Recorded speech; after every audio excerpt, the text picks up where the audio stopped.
안녕하십니까. 워라벨 레스토랑에 오신 것을 환영합니다. 어서오세요. 저는 워라벨 레스토랑을 관리하고 있는 임점장입니다. 반갑습니다.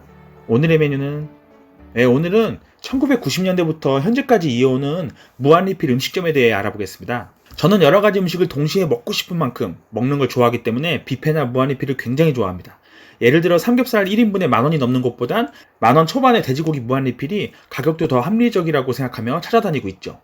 2000년대 후반부터 유행하기 시작한 삼겹살 무한리필 붐은 그 위세를 오르락내리락 하며 현재까지 이어오고 있습니다. 무한리필의 역사가 길어질수록 그 종류도 다양해지고 있는데요. 가장 많은 수의 고기, 소, 돼지, 닭, 양 등의 무한리필부터 조개, 회, 스시, 연어, 중식, 떡볶이, 곱창, 치킨, 족발보쌈, 간장게장, 주류, 디저트까지 정말 많은 종류의 무한리필이 존재합니다. 과연 무한리필은 남는 장사일까요? 어떻게 그렇게 싼 가격에 무한리필을 운영할 수 있을까요? 먼저 가장 많은 부분을 차지하고 있는 고기 무한리필에 대해 알아볼게요. 무한리필은 손님이 원하는 만큼 무한정 먹으니 가게 입장에서는 손해일 것 같지만 사람 위장에는 한계가 있습니다. 어지간히 많이 먹는 푸드파이터가 아니고서는 생각보다 많이 먹지는 못합니다.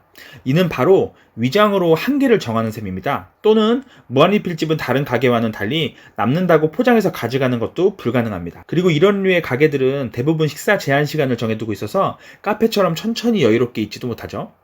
그만큼 다른 손님을 빨리 받아야 되기 때문에 음식을 다 먹고도 나가지 않고 테이블을 오랫동안 사용할 수 없는 것입니다. 가격대는 작년 1인분 기준 어른 10,000원에서 15,000원 초반 정도의 가격이고요. 소고기는 20,000원 초반까지 하죠. 주로 이런 음식점들은 혼밥하러 오는 사람이 거의 없기 때문에 대부분 일행입니다. 단체고 인원이 많을수록 그만큼 돈을 더 많이 벌기 때문에 혼자 오는 사람을 반기진 않습니다. 원가는 50% 이상, 순수익이 10% 정도밖에 안 되는 곳이 대부분이어서 박리 담의 전략을 쓰고 있죠.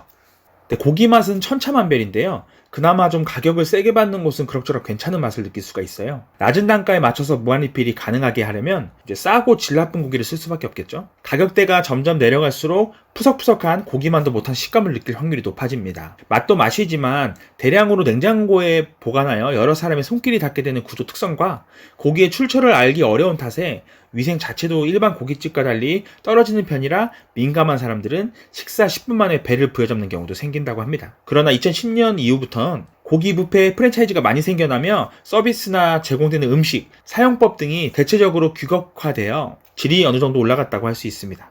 워낙 값이 싸다 보니 고기의 출처나 질에 대한 각종 루머들이 많았지만 현재는 음식점에 원산지 표기를 의무화하면서 삼겹살은 독일산, 곱창은 뉴질랜드산 등으로 그 출처를 밝히고 있습니다. 소고기나 돼지고기는 가격이 저렴한 나라, 미국산, 중국산 등에서 직거래의 형식으로 왕창 수입해다 쓰는 거고요. 무한리필 브랜드가 출시할 때는 그 주 재료가 가장 쌀 때입니다. 대표적으로 연어 무한리필은 중국과 유럽 간의 트러블이 생기면서 중국이 주로 소비해주던 북해 연어들이 판매처를 잃어 저가로 대량 수입해 들어올 수가 있었기 때문이고요. 벨기에산과 독일산 돼지고기가 대량으로 수입문이 열리면서 수입고기도 마찬가지였습니다. 따라서 처음에는 재료를 워낙 싸게 구할 수 있으니 무한리필로 팔아도 마진이 많이 남았었고요. 또 최초 천물에 오픈한 브랜드는 시장을 선점하니 손님도 많을 수밖에 없었던 거고요. 그리고 고기나 음료, 여러 가지의 반찬들도 전부 셀프화해서요 인건비를 줄일 수 있다는 점도 가격 경쟁력에 영향을 미칩니다. 낮은 가격의 무한리필집은 음식과 서비스 질에 대한 고객의 기대치가 높지 않기 때문에 가능한 1위였기도 하고요. 이러한 무한리필의 붐은 국내에만 국한된 건 아닙니다. 2018년, 재작년이죠. 필리핀에선 한국에서 엄청난 인기를 모았던 무한리필 삼겹살 돌풍이 불었다고 합니다. 한국식 무한리필 BBQ는 필리핀인들에게 하나의 트렌드가 되었다고 하는데요. 1시간씩 줄을 서서 먹었다고 합니다. 가격은 8,000원에서 10,000원 정도. 잘 되는 곳 하루 매출이 400~500만 원이라고 하는데 국내보다 더 열풍이었던 것 같네요. 무한리필 음식점은 앞으로도 계속 폐업과 신규 오픈이 지속될 것으로 보입니다. 무한리필 음식점의 수명은 굉장히 짧은데요. 대형 프랜차이즈 회사 몇 곳을 제외하곤 무한리필집은 금방 다른 곳으로 바뀌기 마련이죠. 그건 유통업계의 변화와 빠르게 지나가는 유행, 또 너도나도 따라해서 고객이 금방 질리게 돼버리는 그러한 국내 업계의 문제 때문입니다. 유행이 너무 금방 지나가죠. 그렇기에 오픈 후 몰려든 손님을 맞이하고요. 어느 정도 되었을 때 권리금만 챙기고 팔아버리는 상황이 생기는 겁니다. 그 타이밍에 조금 늦어 레드오션에 갇히게 되면 손해만 보고 빠져나오지도 못하는 사장님들도 많이 계십니다. 그렇지만 저는 무한리필집을 계속 찾고 또 갈 생각입니다. 고객들이 찾는 한 무한리필은 계속 생겨나며 다른 아이디어, 또 다른 메뉴들로 찾아올 겁니다. 그래서 창업자들과 고객들에겐 무한리필의 늪이라고 할 수 있는 것이죠. 오늘은 무한리필에 대해서 알아봤습니다.